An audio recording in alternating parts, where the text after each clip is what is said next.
ta chỉ để nuôi dạy chỉ chữ yêu lưu nên cô dạy chỉ tao lo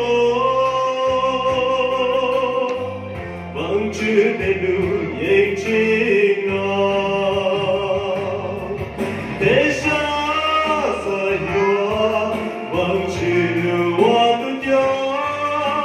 cô yêu tu cái chế còn đã tu nhớ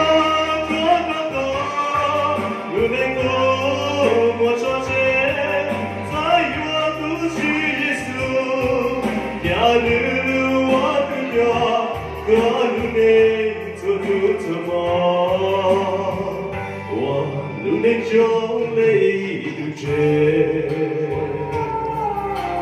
ya Giêsu càng yêu luôn thế yêu luôn xa dài luôn nhớ,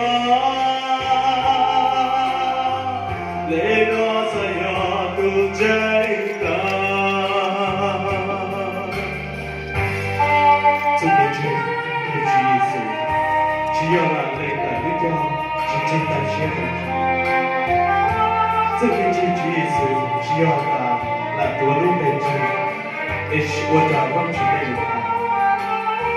这边去真的是给我被真的，因为叫我真的给了下，因为我哪里忘去给他。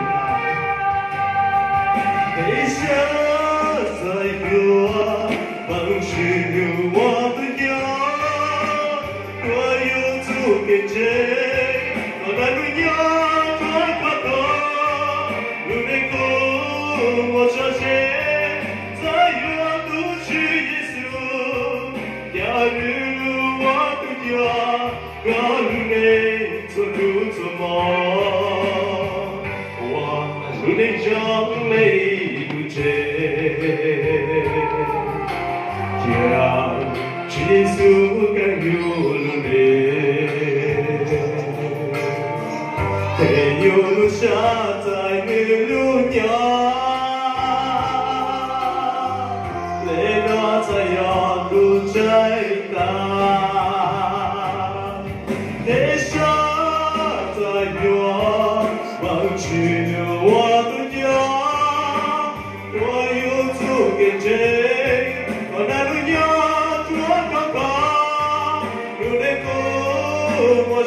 Ba bê,